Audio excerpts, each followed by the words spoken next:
के वातावरण में हम इसी मौके पर बात कर सकते हैं। आशा करता हूं आप सब बहुत अच्छे होंगे। मेरा नाम है सिद्धांत अग्निहोत्री। स्टडी ग्लोस पे आपका बहुत बहुत स्वागत। अब कहने और सुनने को बाकी क्या रह गया है। रुस्त्रोनियो ऐसे व्लादिमीर पुतिन, मुझे रशिया नहीं आती, आई एम सॉरी अगर मैंने कुछ गलत बोल दिया, लेकिन अगर रशियन सीख लें तो बढ़िया ही है। क्यों? वैसे सारी भाषाएं सीखनी चाहिए, बहुत ज़रूरी है। मैं भी कन्नड़, तेलुगु, तमिल और मलयालम, ये 4 भाषाओं का मैंने अगले 4 साल में मुझे भाषाएं सीखनी है। अभी मैं थोड़ा तेलुगु पे ज़्यादा फोकस कर रहा हूँ। तो यहाँ पे अगर हम बात करते हैं नरेंद्र मोदी की, तो वो रशिया गए हैं। बहुत इंपॉर्टेंट है दोस्तों, सुपर इंपॉर्टेंट है ये, क्योंकि देखिए भारत और रशिया का जो रिलेशन है वो बहुत ही इंपॉर्टेंट है। पूरी दुनिया में सबसे इंपॉर्टेंट, सबसे महत्वपूर्ण अगर किसी के संबंध हैं तो वो भारत और रशिया के हैं। दोनों के बीच में ये संबंध और गहरे होते जा रहे हैं। हमने देखा कि जब रशिया और यूक्रेन का युद्ध हुआ तो ये जो युद्ध था दोनों का, उसमें भारत ने एक न्यूट्रल पोजीशन जो है वो अख्तियार की। लेकिन आप न्यूट्रल पोजीशन पे नहीं रहोगे, आप अपर हैंड पे रहोगे, क्योंकि हमने एक आंसर राइटिंग का कोर्स लगाया है सिर्फ 600 रुपए का। आमतौर पे 1 लाख का मिलता है। मुझे बहुत सारे ऑर्गेनाइजेशन ने बोला सिद्धांत क्या कर रहे हो, मार्केट खराब कर दोगे, ऐसा मत करो, महंगा कोर्स बेचो ये। क्योंकि जो क्वालिटी हम देते हैं, कोई भी टीचर पर्सनलाइज्ड गाइडेंस, मतलब ऐसा नहीं कि बच्चे पे स्पेशल मेहनत करेगा, लेकिन हम करते हैं। टेलीग्राम ग्रुप दिया है, तुरंत आंसर लिखिए, तुरंत हम चेकिंग होंगे और ये भी बताएंगे कि आपने गलतियां कहाँ की हैं, कहाँ कहाँ मिस्टेक्स है, कैसे आप आंसर फ्रेम कर सकते हो। तो सिर्फ और सिर्फ 600 रुपए का ये कोर्स हमने निकाला है। 3 दिन तक ये सेल है। हमारे ऐप को डाउनलोड करें और आपको वेब एक्सेस भी मिलेगा, तो कोई दिक्कत नहीं। बाकी हमारा लक्ष्य बैच तो चल ही रहा है और GS paper two international relations के लिए सुपर इंपॉर्टेंट है ये, राइट। तो अब हम आते हैं, ये देख सकते हैं, ये भी आप वीडियो देखिए। चलिए,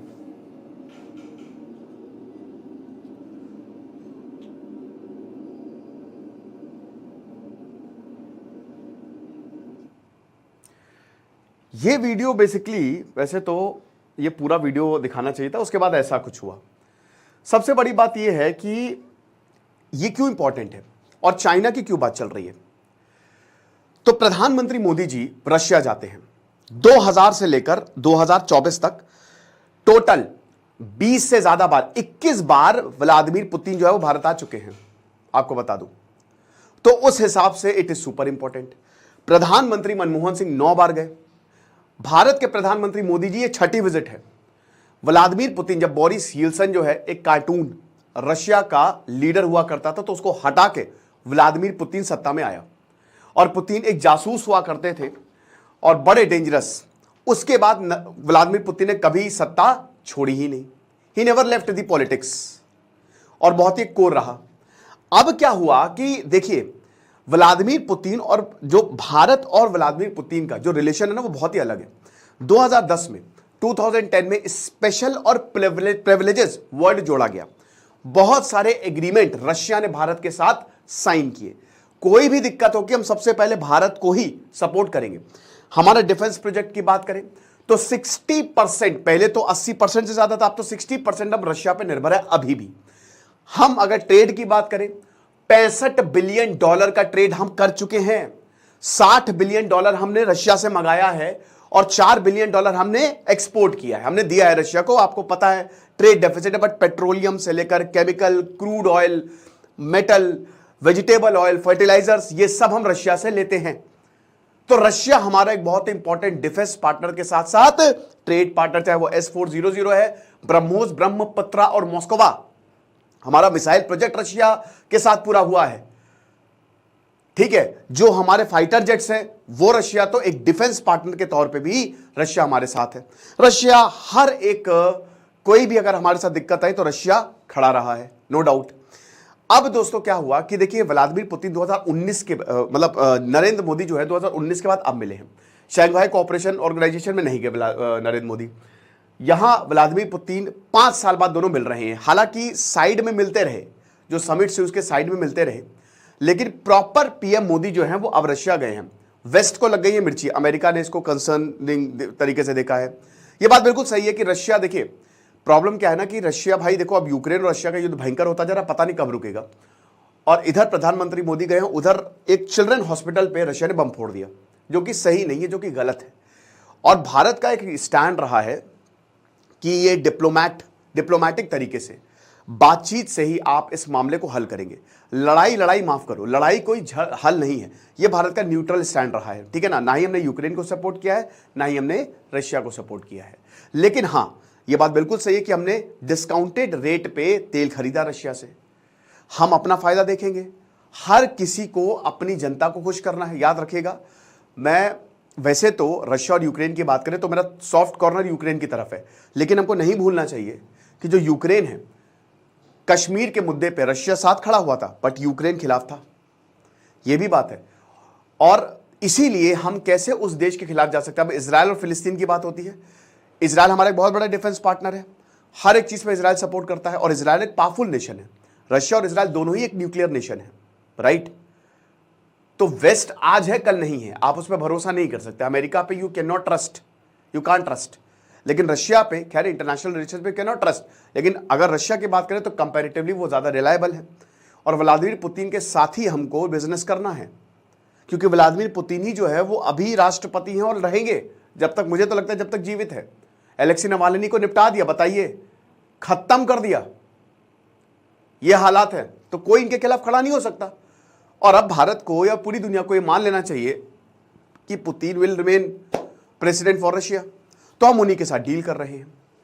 अब क्या हुआ कि अमेरिका की तरफ भारत जा रहा है और रशिया ये देख रहा है, तो रशिया चाइना की तरफ गया। भारत के लिए बड़ी चिंता। मैंने क्या बताया, इंटरनेशनल रिलेशंस में, वर्ल्ड पॉलिटिक्स में, जियो पॉलिटिक्स में कोई किसी का परमानेंट दोस्त, परमानेंट एनिमी नहीं रहता, इंटरेस्ट रहते हैं। आज तुमसे मतलब है, हम आ जाएंगे। नॉर्थ कोरिया गए व्लादिमीर पुतिन, मतलब ये बहुत ही एक ऐसा कदम था। रशिया बिल्कुल अलग खड़ा हुआ है, समझ रहे हो। और रशिया वेस्ट के दुश्मनों को अपना दोस्त बना रहा है। लेकिन प्रॉब्लम यह कि भारत और चाइना की बन रही नहीं है, बिल्कुल बन रही है। अब ये वाला जो आप तस्वीर देख रहे हो, सबसे बड़ी बात, भारत का जो स्वागत हुआ है ना, वो कमाल हुआ है। यहां पे जो इनके फर्स्ट डेप्यूटी पीएम हैं रशिया के, उन्होंने प्रधानमंत्री मोदी का स्वागत किया है, समझ रहे हो। जब शी जिनपिंग गए थे तो जो सेकंड थे, सेकंड इन कमांड, वो गए थे। लेकिन यहां पे मांतुरोव ने, जो फर्स्ट डेप्यूटी है, व्लादिमीर पुतिन के पास सबसे बड़ा स्थान दूसरा इनका है।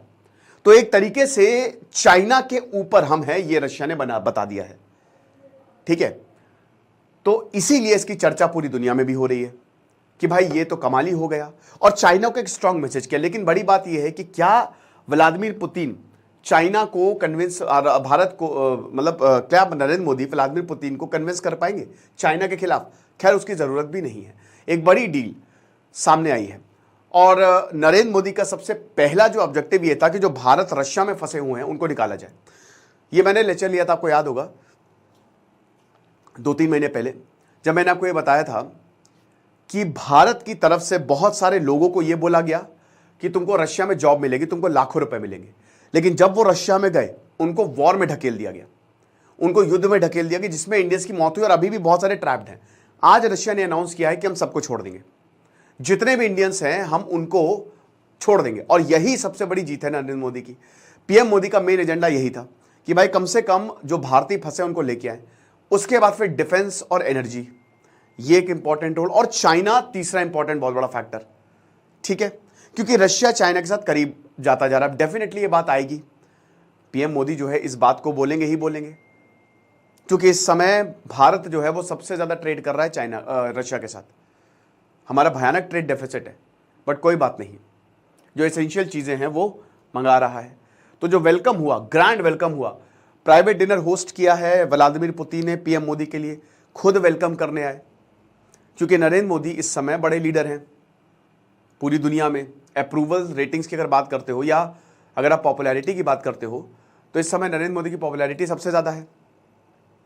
तो इसीलिए यहाँ पे खुद जो है वो जो व्लादिमीर पुतिन है, स्पेशल उनको ग्रीट किया। और आपने देखा कि किस तरीके से दोनों मिले। ये काफ़ी कुछ कहता है एक दूसरे के बारे में कि क्या संबंध है। हालांकि व्लादिमीर ज़ेलेंस्की भी यही कह रहे थे कि एक बार हमसे भी मिल लो सर।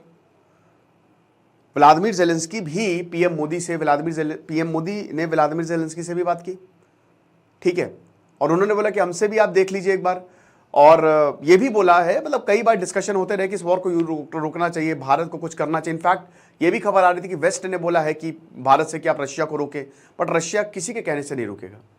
ओके, तो ये चीज है। तो जो डेनिस मांतुरोव हैं, इन्होंने वेलकम किया, और ये सीनियर डेप्यूटी पीएम है, सेकंड, समझ रहे हो, सेकंड व्लादिमीर पुतिन के बाद दूसरी सबसे पावरफुल पोजीशन जो है वो इनकी है। तो ये अपने में ही बहुत कुछ कहता है कि भारत का जो प्रेफरेंशियल ट्रीटमेंट है, जो बहुत समय से चला आ रहा है, वो कमाल है। ओके, और इस तरीके से वेलकम किया जो कि हमने वीडियो में दिखाया ही था, है ना। व्लादिमीर पुतिन ने अपने घर बुलाया, पीएम, ये घर है व्लादिमीर पुतिन का, ठीक है ना, और वही बताया कि हम बहुत ज़्यादा खुश हैं, I am very very happy to see him. Narendra Modi की तारीफों के पुल बांधेंगे ही, और बता रहे कि हम जो ऑफिशियल टॉक्स है वो टुमारो करेंगे, कल करेंगे। व्लादिमीर पुतिन ने बोला कि आज, याद होगा कि जब पिछली बार ये लोग मिले थे तो पीएम मोदी को बधाई भी दी थी इन्होंने बर्थडे की, है ना, सबके सामने, वो भी बड़े गजब अंदाज में दी थी व्लादिमीर पुतिन ने। अभी यही बोला है कि जो हमारे ऑफिशियल टॉक्स है वो कल होंगी, आज कंफर्टेबल हो जाइए, ठीक है ना, कोजी हो जाइए, और आज हम वो इश्यूज डिस्कस नहीं करेंगे। वही इश्यूज बार बार डिस्कस करने से क्या ही है, लेकिन हम अनऑफिशियली कर सकते हैं, लेकिन आज बस आप एंजॉय करिए, है ना, कि अरे काम की बात कल करेंगे यार, आज मस्त एंजॉय करो। तो ऐसी तस्वीरें जो है वो बहुत ज़्यादा वायरल हुई। व्लादिमीर पुतिन, नरेंद्र मोदी दोनों इंग्लिश में नहीं बोले, मोदी जी भी हिंदी, और व्लादिमीर पुतिन आपने देखा वो भी जो है वो रशियन में बोले, एक ट्रांसलेटर बैठी हुई थी बगल में। तो ये सारी चीज़ें जो है व्लादिमीर पुतिन एक हाउस टूर करा रहे थे कि चलिए हम आपको दिखाते हैं कि अरे मैं तो अरबी वाला साइन करो, कि मैं आपको दिखाता हूँ कि यू नो क्या है हमारे पास, आपको एक पूरा हाउस टूर देता हूँ। ऐसे आपको बता दो कि व्लादिमीर पुतिन ऐसे अपने आप को दिखाते हैं कि वो बड़े प्रेमी हैं, वो एनिमल लवर है। उनकी आप तस्वीर देखेंगे शेरों के साथ, उनके घोड़े तो भैया दुनिया में फेमस है, लेकिन एक्चुअल में ऐसा है नहीं, ये प्रोपेगेंडा है। व्लादिमीर पुतिन ने प्रोपेगेंडा चलाया हुआ है तगड़ा अपना। भाई देखो, बहुत बड़े लीडर हैं, और रशिया का इतिहास रहा है कि वो नेशनलिस्ट रहे हैं, तगड़े नेशनलिस्ट, ठीक है ना। रशिया के इतिहास में कभी डेमोक्रेसी थी ही नहीं, ना कभी होगी। एक देश का इतिहास जो है ना वो बताता है कि वो आगे कैसे चलेगा, ठीक है। ब्रिटेन जो है वो हमेशा एक डेमोक्रेसी रहेगा। ग्लोरियस रेवोल्यूशन जब 1688 में आया तो ये डिसाइड हो गया कि ब्रिटिश और वेस्ट, ब्रिटेन जो और वेस्ट, जहां जहां ब्रिटेन का दबदबा रहा है वो पूरा ग्लोरियस रेवोल्यूशन, क्योंकि पूरे यूरोप में फैल गया, डेमोक्रेसी आ गई। अमेरिका तो डेमोक्रेसी से ही बना है, लेकिन जो चाइना है, रशिया है, यहां पे कभी डेमोक्रेसी नहीं आएगी, क्योंकि इनका इतिहास ही डेमोक्रेसी वाला नहीं रहा। और लोग देखिए, जहां के लोग जो है अगर उनका दिमाग खराब हो गया तो वो डेमोक्रेसी ले आएंगे रातों रात, ठीक है। लेकिन लोगों का दिमाग नहीं खराब है, लोग खुश हैं। रशिया डेवलप्ड है, चाइना डेवलप्ड, मतलब तगड़ा डेवलपमेंट है चाइना और रशिया में, तो लोग खुश तो सब खुश। तो इसीलिए लोग वैसे भी अपने लीडर को भगवान मानते हैं। तो व्लादिमीर पुतिन ने सबको यही सपना दिखाया कि तुम्हारा भगवान मैं ही हूं, प्रोपेगेंडा फैला के रखा हुआ है।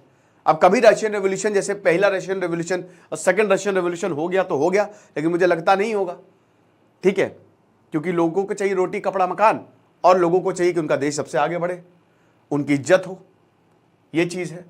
तो रशिया और भारत की अगर बात करें तो सबको पता है कि कोल्ड वॉर में भले ही भारत अमेरिका के साथ नहीं था, रशिया के ज़्यादा करीब था। बहुत सारी पार्टनरशिप की थी यहाँ पे रशिया से, सोवियत से 1971 में जो हमने डिफेंस पार्टनरशिप की थी, फ्रेंडशिप ट्रीटी जो हमने साइन की थी, उसकी वजह से अमेरिका रुक गया था, और अमेरिका तो पूरा पाकिस्तान को सपोर्ट कर रहा था।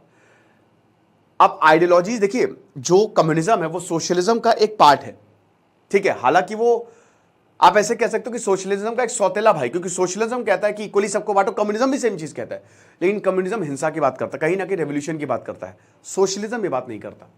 तो एक तरीके से अगर आइडियोलॉजिकल पॉइंट ऑफ व्यू से देखें तो वो भी काफी हद तक सेम है। अभी जो है अगर आप देखो तो चीजें बदल गई हैं, अब कोल्ड वॉर वाला एरा नहीं रहा, लेकिन नीड्स वही है। अगर आप देखो, हर देश चाहता यही है कि हमको ताकतवर देश जो है वो सपोर्ट करे या फिर हमारा दोस्त रहे, ठीक है ना, है ना। जब लड़ाई होती है तो आप भी चाहते हो कि भाई हमारी जो दोस्ती है वो तगड़े लोगों से हो, ताकि मुसीबत पे ये लोग हमारे काम आ सके। हर कोई यही चाहता है, ठीक है, ये बेसिक नीड होती है भाई। तो भारत में जो जैसे बहुत सारी वेस्टर्न एंट्रिटीज है उसको भारत ने रिफ्यूज किया, साथ ही साथ रशिया के इन्वेजन को भी कंडेम किया। भारत ने बहुत ही न्यूट्रल पोजीशन बना के रखी है। अमेरिका भी गए इस दौरान, भारत अमेरिका भी गया, और समझिए कि सब इतना कुछ होने के बावजूद भारत ने सारे देशों के दौरे किए। यही तो देखिए, आपको लगता होगा कि न्यूट्रल रहना बहुत बढ़िया है, लेकिन इसके खामियाजे होते हैं, याद रखिएगा। न्यूट्रल रहना अच्छा है बुरा है, अच्छा तो है ही है, बट जब कोई युद्ध होता है ना तब आपको भारी पड़ जाता है। इंडो चाइना वॉर जब 1962 में हो, भारत न्यूट्रल था, तो इसीलिए किसी ने कहा कि अरे तुम तो न्यूट्रल हो, बड़े न्यूट्रल। तो आप ये समझिए कि न्यूट्रल रहना अच्छा भी है और बुरा भी है, ठीक है। तो वही है। अब अगर हम इकोनॉमिक टाइज की बात करें तो वही बताते हैं कि इकोनॉमिक टाइज भी भाई $65 बिलियन का हम ट्रेड करते हैं। $30 बिलियन के करीब जो है रशिया इन्वेस्टमेंट करने वाला है। सारे बड़े प्रोजेक्ट्स में आपको रशिया का हाथ दिखेगा ही दिखेगा। भारत का भयानक इंबैलेंस है, आपको बता दूं, मैसिव ट्रेड इंबैलेंस है। $60 बिलियन का मंगा रहे रशिया से, $4 बिलियन का खाली बेच रहे हैं, तो ये तो बुरी तरीके से भयानक ट्रेड डेफिसिट है रशिया के साथ हमारा, चाइना के साथ भी है, अमेरिका के साथ हम ट्रेड सरप्लस में है ना। तो फॉरेन सेक्रेटरी विनय क्वात्रा यही बताते हैं कि यही जो 30 से 40 भारतीय हैं, सबसे बड़ी बात यह है कि जो भारतीय और उसमें मौत हुई है भारतीयों की, है ना, कि बोला गया कि हम तुमको लाखों रुपए देंगे और उसके बाद वहां पे फंसा दिया गया। तो मेन हमारा जो मुद्दा है वो वही रहेगा। लेकिन चाइना भारत और रशिया का साथ माने चाइना को क्लियर मैसेज भेजता है, समझ रहे हो। ये बताता है कि भाई देखो कुछ भी है लेकिन रशिया भारत के साथ नहीं छोड़ेगा और भारत को ज्यादा अच्छा ट्रीटमेंट मिला है। ओके, तो ये चीज है।